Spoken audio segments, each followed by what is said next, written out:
नमस्कार जय जगन्नाथ दर्शक बंधु एसपी एस्ट्रोलॉजी ओडिशा चैनल प्रसारित मासिक राशिफल कार्यक्रम को आपण मानक स्वागत। दर्शक बंधु आज आम आलोचना करिबा अप्रैल मास 2024 रे केमिति रहिबो राशिचक्र प्रथम राशि मेष राशि व्यक्तिविशेष मानक पई शुभाशुभ राशिफल विषय रे विस्तृत भाव आलोचना करिबा।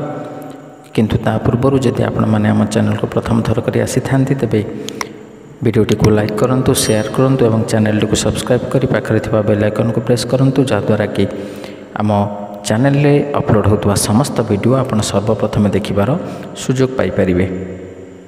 तो चलतु दर्शक बंधु आरंभ करवा आज आलोचना चक्र अप्रैल 2024 रे केमिति रहिबो मेष राशि शुभाशुभ राशिफल विषय रे। ए मेष राशि जार अधिपति ग्रह होउछन्ति मंगल। ए मेष राशि शुभवार मंगलवार गुरुवार घातवार रविवार। शुभ संख्या 1 3 9 शुभ रंग गोलापी हलदिया नाली। एबे आमे आलोचना करिबा ए मेष राशि व्यक्तिविशेष माने केमिति होइथान्ते अर्थात तांकर चरित्र स्वभाव किपरि होइथाय।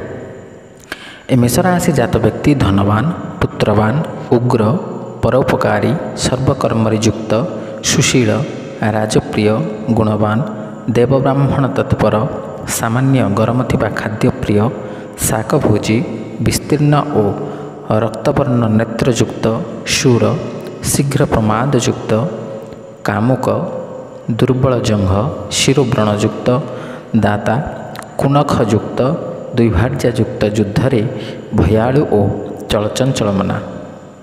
से व्यक्ति प्रथम सप्तम और त्रयोदश वर्ष ज्वर षोड़श व सप्तदश वर्ष विशुचि रोग तृतीय और द्वादश वर्ष जलभय पंचविंश वर्ष संतान लाभ निशांधता रोग 32 वर्ष ठारे शस्त्राघात हुए।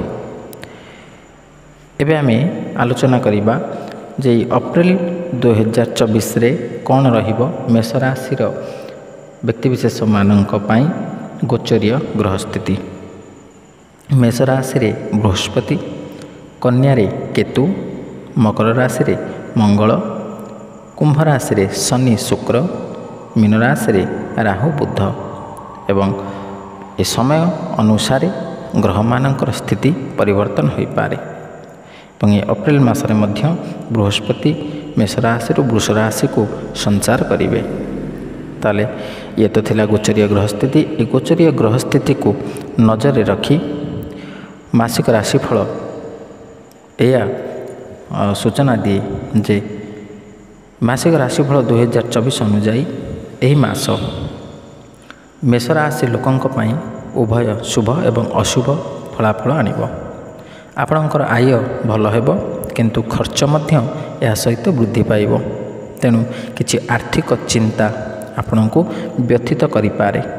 स्वास्थ्य रे ह्रास आपणक समस्या पई सबुठारु बड़ कारण होई पारे। आपणकर मानसिक दक्षता वृद्धि पाइब भल निष्पत्ति नेबा को सक्षम हेबे। आपण व्यवसाय रे सफलता पाइबे। चाकरी रे आपण कठिन परिश्रम लाभ पाइबे। कहा सहित जुक्तितर्क हो पारे। प्रेम संपर्क पाई समय चापग्रस्त हेब।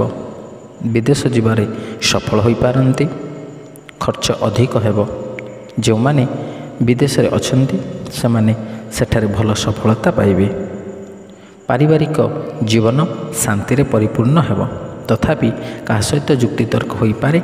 सामान्य अशांति मध्य देखा दे पारे। गोचरीय ग्रह स्थिति एवं राशिफल मुख्यतः दुईटी ग्रह उपर आधारित।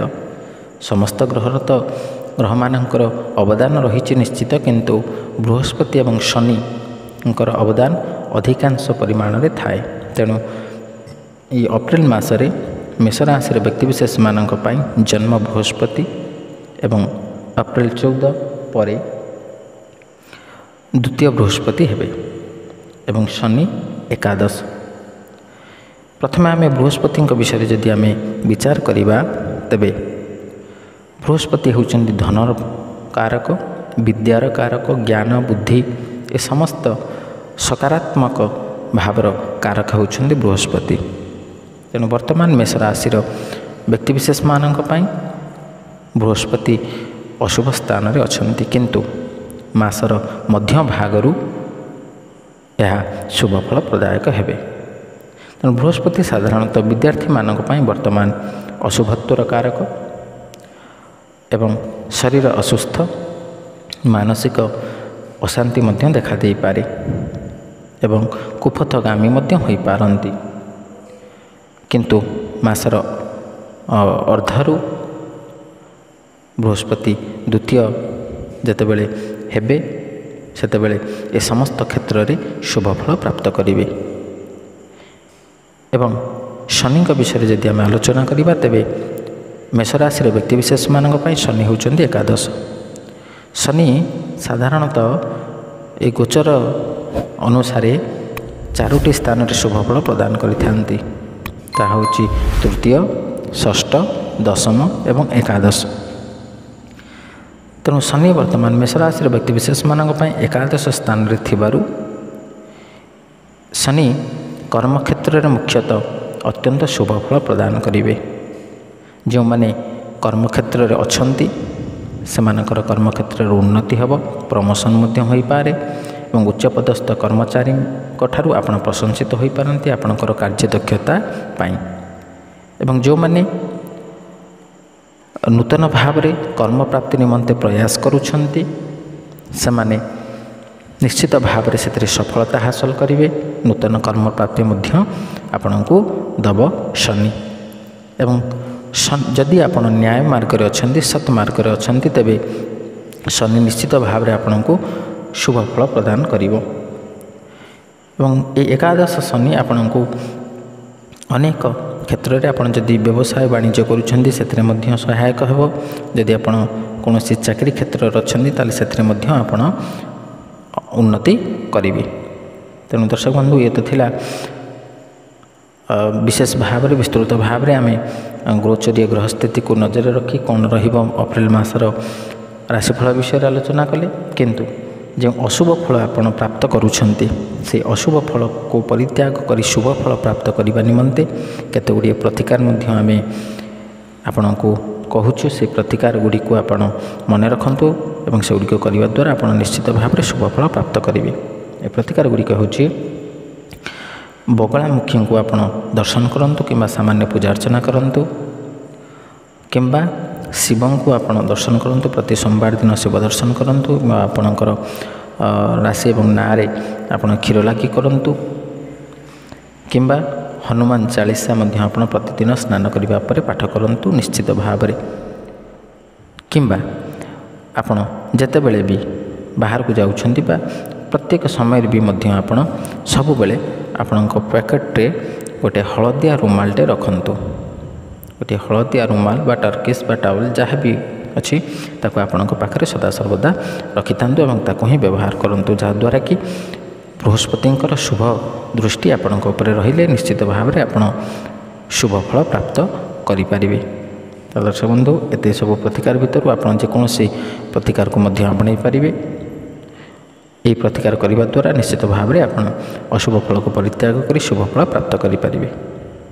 ताले आशा करें वीडियोटी भल लगी। जदि भल लगी तेज वीडियोटी को लाइक करूँ, शेयर करूँ और चैनल को सब्सक्राइब करी एमती आम सहित रही था। आज विदाय दिंतु। रही नमस्कार। जय जगन्नाथ।